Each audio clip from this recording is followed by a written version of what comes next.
What's going on, ladies and gentlemen? Welcome. I am the Crypto Crow. It's about 5:30 p.m. Eastern Standard Time, and I may get some dropped frames because Windows is telling me I need to restart for some other update. Anytime it's telling me that, typically it's going to slow stuff down a little bit and give me little errors and connection issues and such. So going for number one.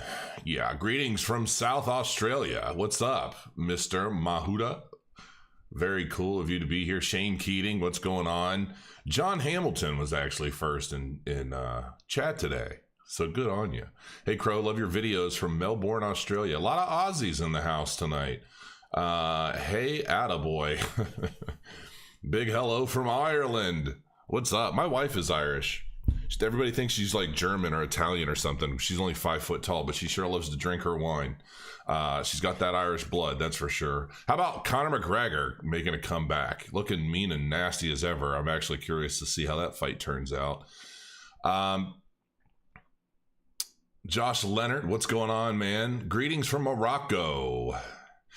What's up from Mississippi? I just dropped my little sticky tack thing. This is the stuff I use for modeling, but for putting model pieces and stuff together, but I'm always fiddling with it. So anyway, I wanted to talk about some issues associated with at least my opinions on stable coins and what's going on in the market right now. And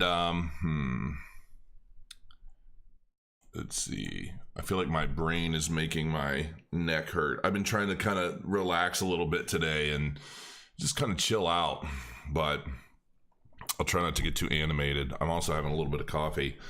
Stablecoin risks a high-level focus, says Reserve Chair. Powell reiterated today during a webinar that the central bank is taking a careful look at stablecoins and their effects.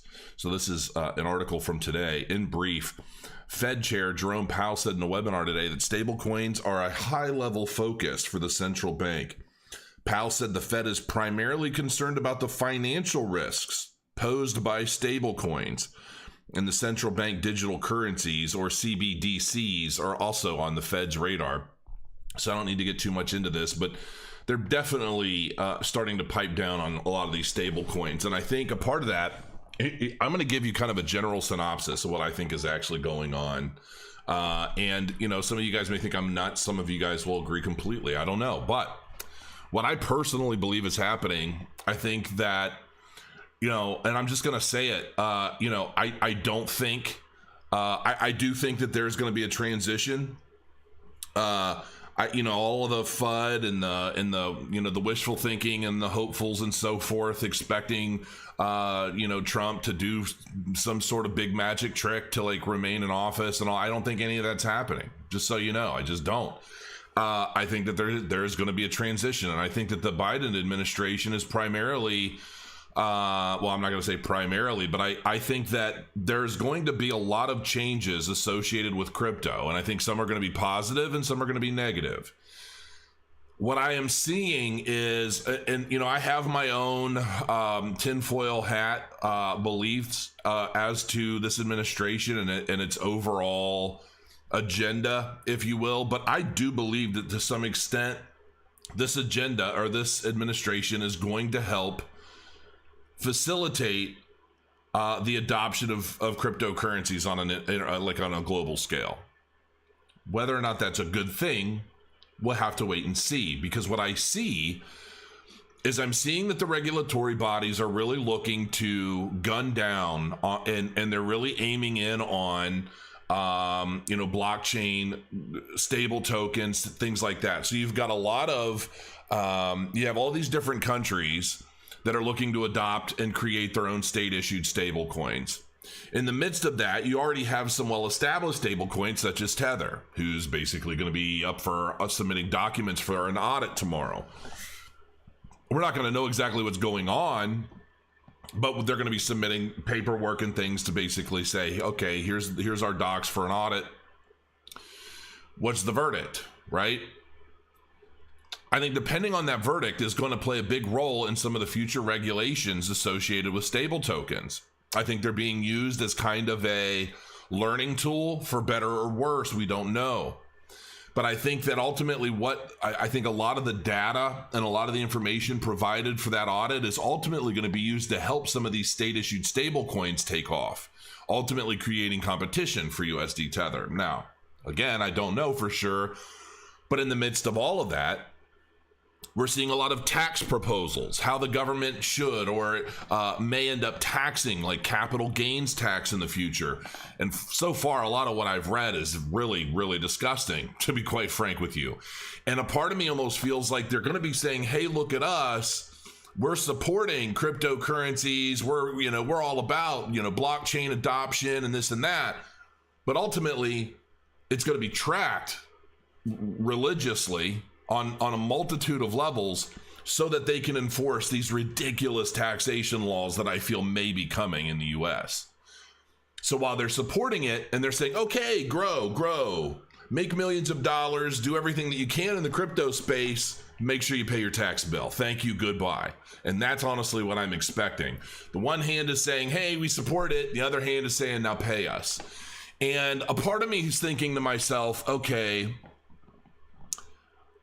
it's obvious that there's and this leads me to a whole other thought process, right? Like, why is it that the SEC, why is it that we have so many big financial groups like JP Morgan and all these other guys, like these huge groups who they're getting fined all the time, but they remain in business, right? Why is that? Well, because it's a cost of doing business. It's the cost of them making an abundance of money doing what they do, and ultimately just saying, SEC fees, the violations, this and that, that's just part of business, right? So it keeps the SEC afloat because they're basically generating all this revenue from all these fees from different violations and things, but they have a working relationship. And a part of me is wondering if the government isn't necessarily looking at blockchain technology and this transition of wealth to some degree, and they're saying, okay, we're going to enable you to get filthy stupid rich in crypto, but we want our cut. And that to me is kind of like, is that the direction we're going? Is this part of the adoption of, or part of this transition of wealth, where they're basically saying, look, it's hard to put my thoughts into words sometimes. I'm hoping you follow me. In other words, it's kind of, you got a lot of people who are going to do very well at the peak of this market. They're likely, if they cash out, they're likely going to cash out with significant profit. And so I think the government is basically going to be looking to say, okay, good on you. You've made a lot of money. You've made a lot of money because we haven't stomped this out. I believe the governments want blockchain. I believe the governments want to adopt cryptocurrency, because it's going to be so much easier for them to track transactions than anything they've ever been able to do with cash, which is also one of the reasons why you just described the American way, sadly, quote unquote. Yeah, sadly, that is true. I mean, that is kind of the nature of things, isn't it? You're as free as you can afford to be. You can play ball as often as you like, as long as you can pay the referee. And it's kind of like, I am so on the fence about so much of this stuff, because a part of me thinks,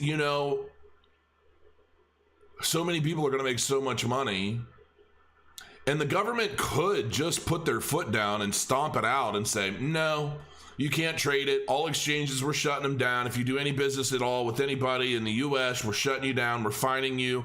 I mean, there's so many things that the government could do and just force cryptocurrencies underground. But to be quite frank with you, I don't think that's what they want. I don't think that that's what any administration, I don't really think that's what any of them want. Because now the institutions are in.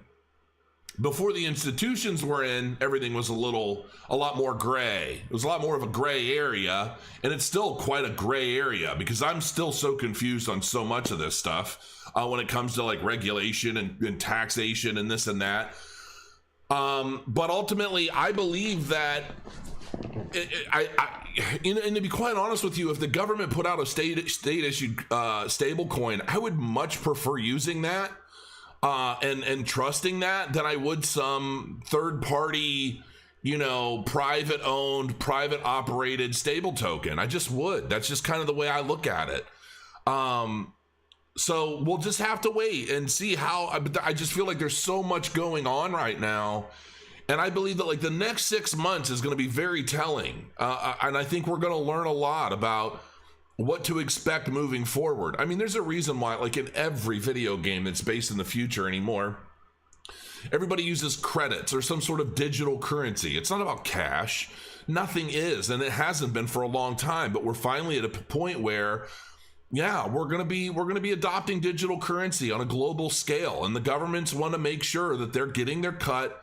That they're able to track everything, that there's no laundering, that AML KYC is functional and legitimate. And listen, I understand and I agree to a lot of that. I just don't want to be a pincushion. And I also don't want to feel like, I'm risking everything.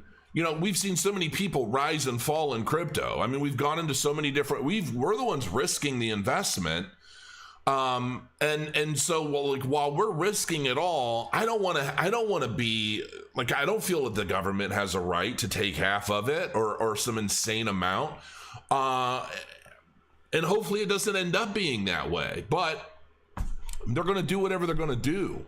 And so, hopefully, I don't know. I truly hope that the government doesn't just look at this with greedy eyes and doesn't look at the crypto space as just a bunch of batteries that are here for them to drain at will. While I mean, they're printing money infinitely. I mean, like, I still wish I understood the overall economics enough to understand the actual point of printing so much money so frivolously.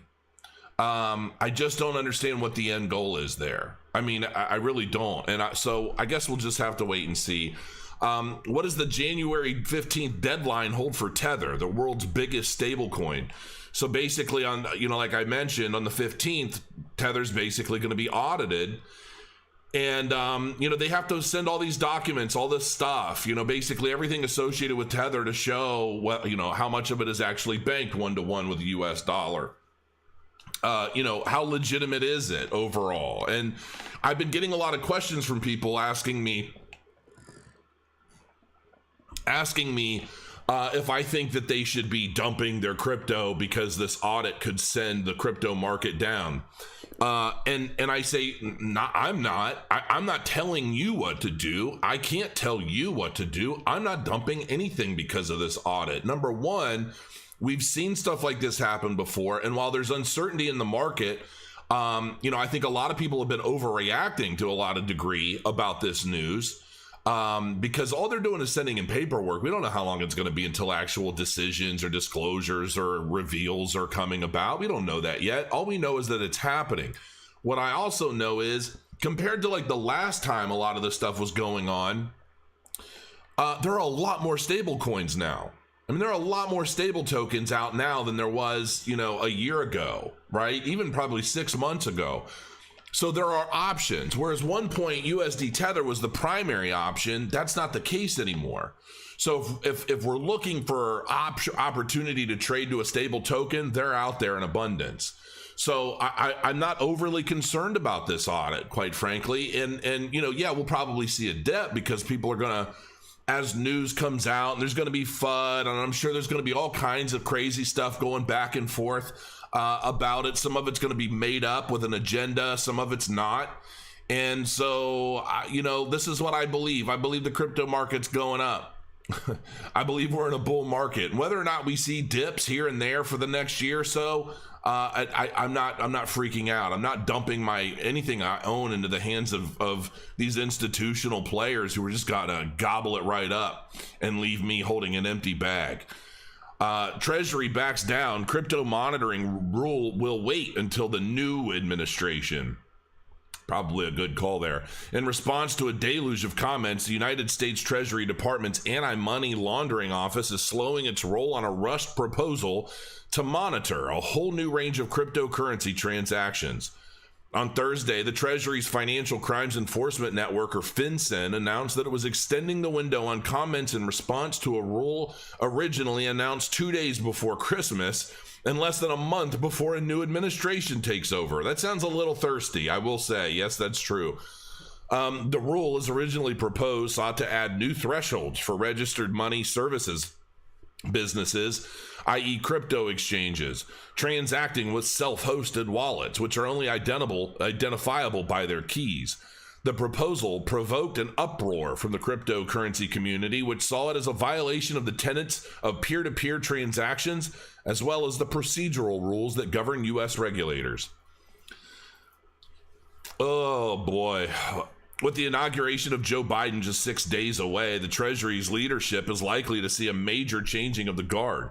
Few predict Janet Yellen, Biden's nominee, to replace Treasury Secretary Steven Mnuchin, to be as hawkish about such transactions. Yeah,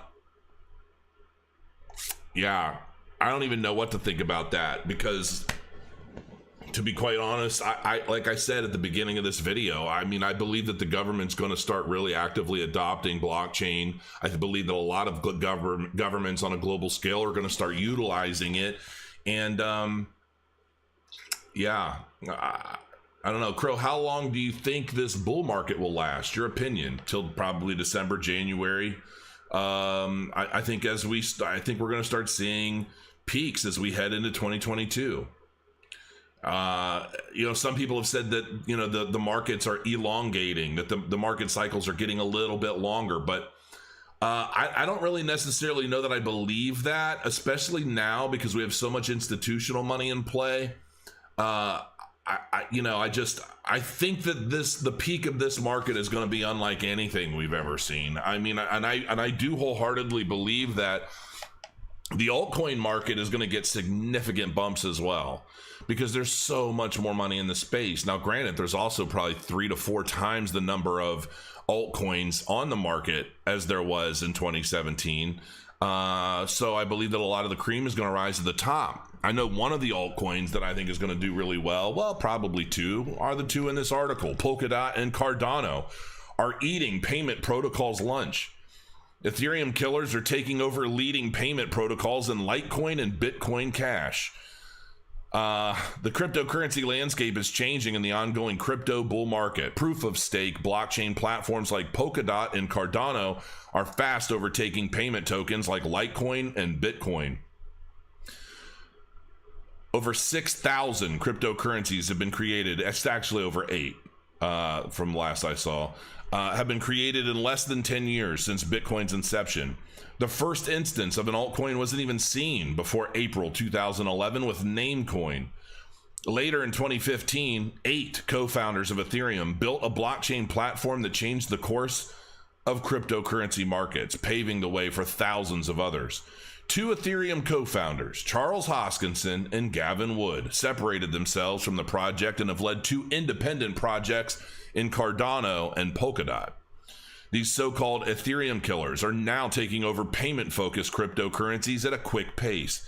It hasn't been long since Polkadot beat Bitcoin Cash at the $10 billion mark for the 6th position concerning market cap. In less than a fortnight, Cardano's ADA token has also taken over Bitcoin Cash. Polkadot has now moved up yet another spot above Litecoin with a market cap of $11.6 billion. Man, Polkadot is the second most active DeFi platform, according to its founder, Gavin Woods. Recent developments with Staffy, Reef Finance, and others are fostering the growth within the Polkadot ecosystem. Polkadot's DOT token has gained 71% since the crypto market dipped on January 11th alone. That's insane. Launched in August, 3 years after its ICO in 2017, the DOT token has gained over 210% from the support of $4. It's getting crazy. This is evident in Cardano's rise, which is so far only claimed decentralization of its token. However, it is pending updates that bring applications to the platform. Yeah. And so with that being said, Cardano's still trading at 30 cents. And XLM has actually been doing pretty well, and I'm Ethereum down 2% on the week, XRP, I mean, I know Grayscale just liquidated their entire XRP holding while they still could, apparently, from what I've read.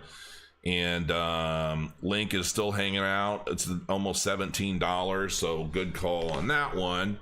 I have liquidated all Tron into Cardano for anybody that's curious. I just, it is what it is, but I got rid of Tron. Cell token down 14% over the past week. I mean, when this broke above $6, it was so crazy, and I believe it's going to go back up. I think what happened is they added a new exchange to provide more liquidity for the token, and the price had risen so quickly that some investors decided to take profit and wait for it to go down, and I'm sure going to reaccumulate, which I believe is starting to happen right now. So we'll just have to, as I always say, we'll just have to wait and see. You crow your coins. I'm crowing mine, that's for sure.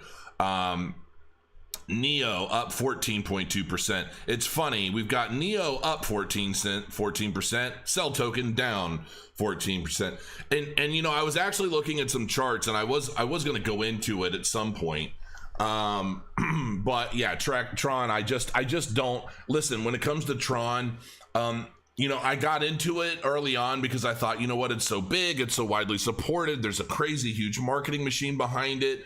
And even though a lot of the early adoption of the Tron blockchain was, you know, adult related stuff or gambling or, you know, things like that, I'm like, that's kind of what adopts everything at first starting out, unless it was planned otherwise, right? And when I see like Cardano, you know, while they're building all of this stuff and they're inch by inch, they're releasing all these new protocols and functionalities to the blockchain. They're building all these partnerships that are ready to jump on board, like quality, good, high use case, high adoption type dApps and applications on the blockchain that are lining up and getting ready. So as soon as Goguen launches, boom, boom, boom, boom, everybody starts jumping in. That's the way you build a blockchain, man. That's the way. And I believe, I just, when I try to compare the two, there's no comparison. And if I look at a lot of the fundamentals of a lot of the projects that I've gone into, at the time I went into them, a lot of them had a big, significant leg up. Now, I feel like it's kind of changed. A lot of these altcoins have gone down.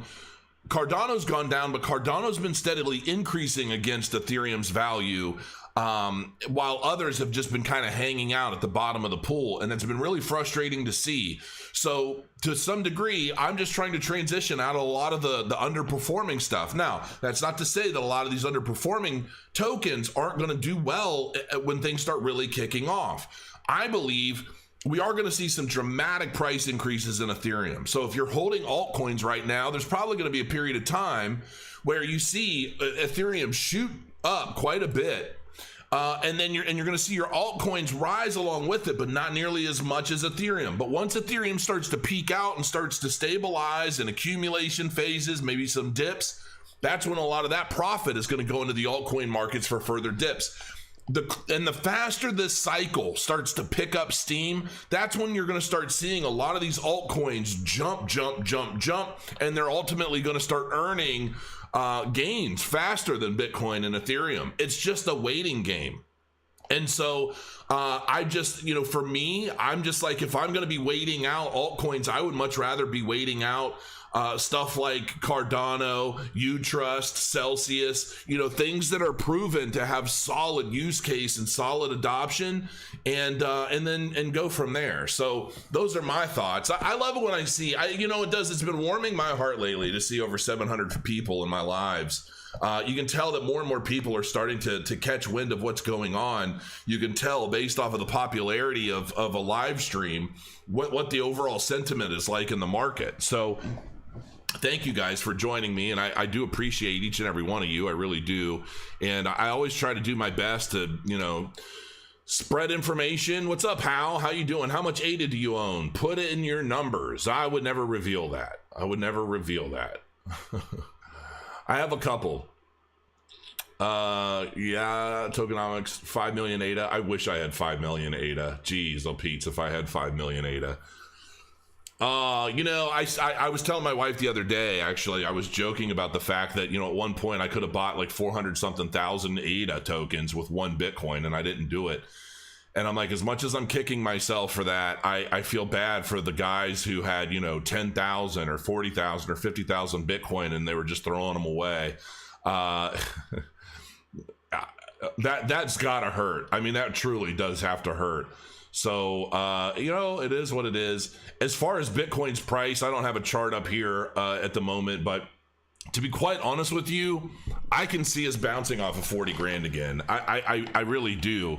I feel like there's been a pattern lately in the market where we're seeing these like round number bounces. When we hit, you know, a solid round number, it ends up becoming such resistance that we bounce off of it 2 or 3 times, and typically by the 3rd, maybe 4th time, that's when we start really excelling past those resistance lines. And when we do, it's in big ways. It's in really big ways. But yeah, I don't know, for whatever reason, I'm just thinking we're going to bounce off of this. And I was just alerted that dinner is here, and I am absolutely starving. So I guess I will just leave you guys with this. 26 minutes. Everybody might be able to take a peek at this video and just see some rambling. So thanks for joining me today. I've got a video tomorrow that I'm actually working on today. And one of it is one segment of it is going to be a paid kind of a DeFi deep dive. And so I'm hoping you guys join me with that, because I've got kind of an idea on how I want to do this, and hopefully you guys will be there to help me. So until next time, guys, crow your coins. I'll see you again very soon. Have a good evening.